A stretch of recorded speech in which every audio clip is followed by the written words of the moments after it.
So,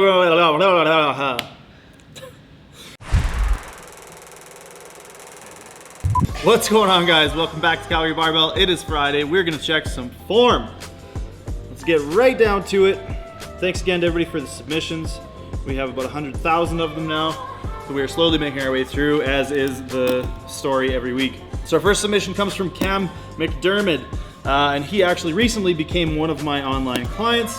So what's up, Cam?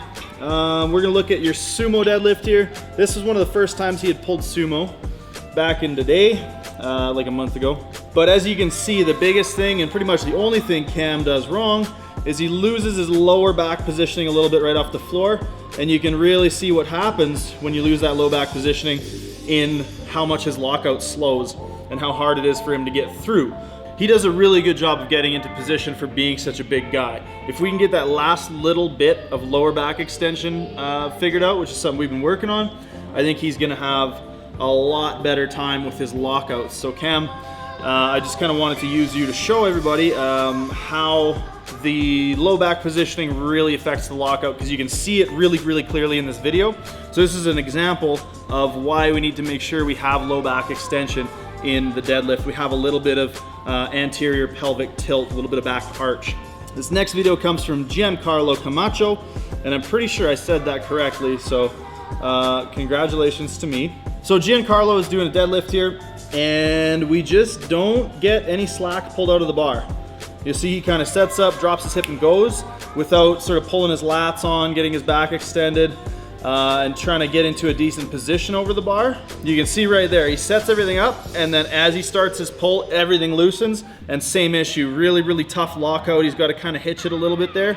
So I think, Giancarlo, if you can work on getting into a tighter position to start the lift, and something that I preach a lot is patience off the floor. So don't worry about ripping into the bar, worry about creating a good position from the floor to the knee so you have an efficient lockout. That's more what I want you to focus on. So some pause deadlifts for sure will help, and just working on strengthening your back. I really like heavy bent over rows. You can use probably a little bit of body English on those, but make sure we're maintaining that good extension through the back, mid back and low back especially, and that should help a fair bit. But just really work on pulling the slack out of the bar. Next up, Andrew Lang. He is about to do a bench only meet pretty quick here. And this was like a month ago, so I'm sorry, buddy, if we missed, if we didn't get to you before your meet. I apologize for that. So the biggest thing I'm seeing with Andrew on his bench here, he's got a great, really efficient bench, good bar path. His pauses are good. His basic mechanics of movements are really good. But you can see in between reps, and this is the one little nitpicky kind of thing that I'm seeing on these, is that as he locks out, his shoulders loosen up and there's movement. You can see the bar shift around and his shoulders kind of move ever so subtly between reps. Now that's really gonna detract from your ability to be consistent throughout a set. So Andrew, when you lock out, I want you to make sure that you're locking out and it's not here and then kind of like jostling around and repositioning and that kind of stuff. So let's try and work on keeping the shoulders, specifically the lats and all that musculature between your shoulder blades, tighter between reps. So as you lock out, try and emphasize lockout with the triceps and keeping the shoulders in position more so than locking out with the shoulders where we're seeing some protraction or forward movement in the shoulder blades. Next up, we have Ben Yu. So Ben is also lacking a bit of extension in his sumo deadlift.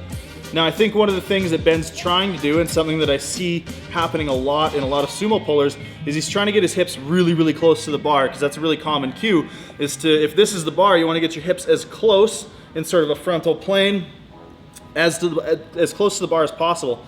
Now I think this is a cue that's often sort of misconstrued and also exaggerated, in that sometimes in order to get your hips close to the bar, people are going into spinal flexion. So they're rounding out that low back, and you can see really well on Ben here that that's what's happening. So what I want you to do, Ben, is I want you to actually keep your hips and your butt further out behind you. It looks like he set a second video here, and it looks like he's doing a much better job of it here, not worrying about trying to get his hips so close to the bar. I would be more concerned about making sure you have good extension in your back. I know I never ever talk about extension in the back, especially during deadlifts. But today I'm gonna bring it up. Also, I would think more about trying to load up your posterior chain as you pull yourself into tension in the bottom position than I would about where your hips get to. I had another question from one of the trainees here at the gym yesterday, wondering if there's an ideal torso angle and whether or not he should be trying to get as upright as possible.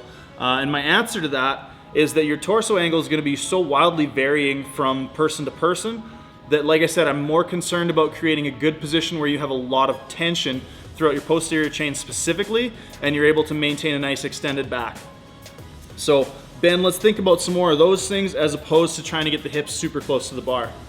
This next one comes from Luke Graham, and in this email he was getting ready to compete at the Arnold. He competed at the Arnold just recently. Super strong guy, and he is pulling 600 for a set of 5 here.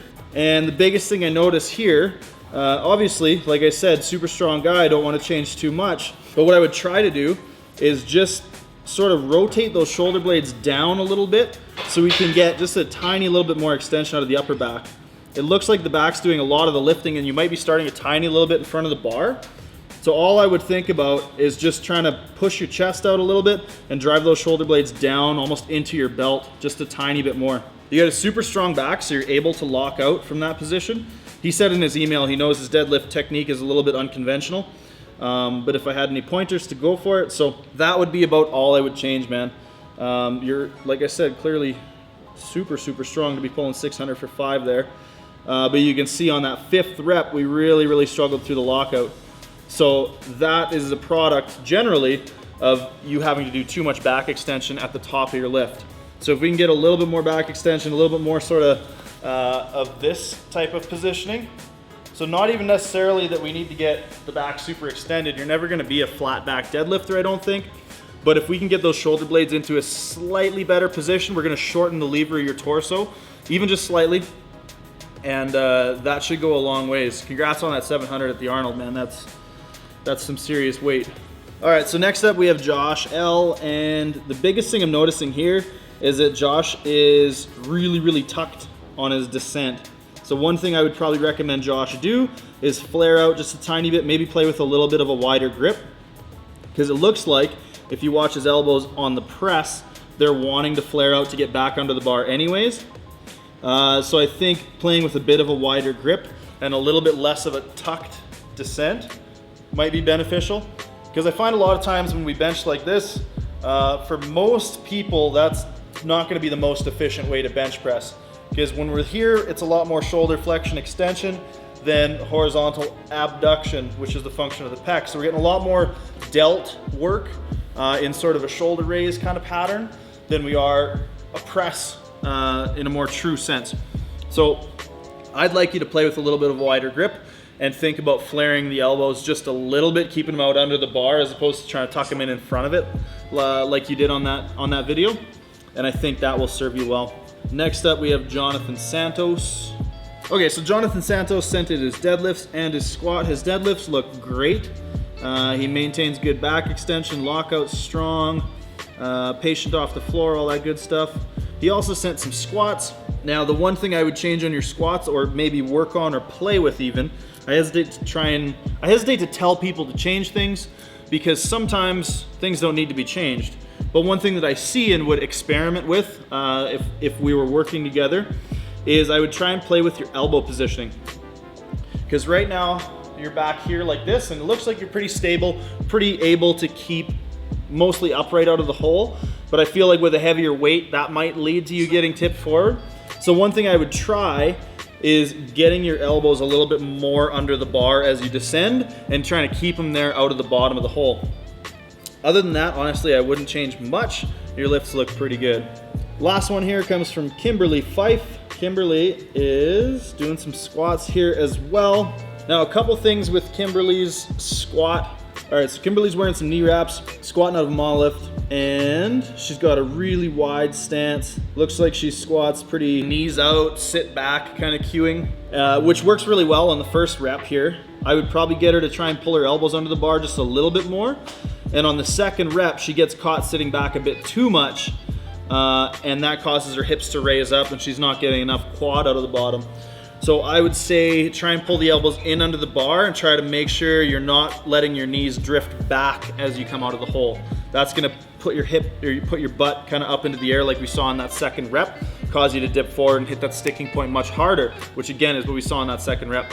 I would play with a little bit of a narrower stance. I think one of the other reasons your hips shot up, knees shot back, is we're having trouble maintaining external rotation in such a wide stance. Whereas I think if we narrowed it even just slightly, talking like 1 inch to 2 inches, I think you'd have an easier time keeping your knees over the toes. Because when they cave in, we lose a lot of our hip extension torque, we lose a lot of the sort of the mechanical leverage of our glutes, and that's gonna cause us to pitch up as well and to lose that rotation, right? So I would play with a narrower stance. I would pull the elbows down a tiny little bit, and I would make sure that the knees aren't drifting back out of the hole. All right, guys, that is it for Form Check Friday this week. We will be filming a Form Check Friday to be released next Friday, so you guys don't miss out. Thanks again for all the submissions. Thanks for tuning in, and stay hyped for nationals. They're coming up real fast. I'm gonna be competing Friday and Saturday in equipment and raw respectively at national championships next week. And I'm really looking forward to it. It's gonna be a blast. So if anybody watches the channel and you see me and you want to come say hi, please do. Unless I have my headphones in and I'm about to deadlift, then I might not have much to say. But if I'm just wandering around, please come say hi. I'd be stoked to hear from everybody. So we will see you soon. Thanks again. Like, subscribe, comment below if you have any questions, and take care, guys.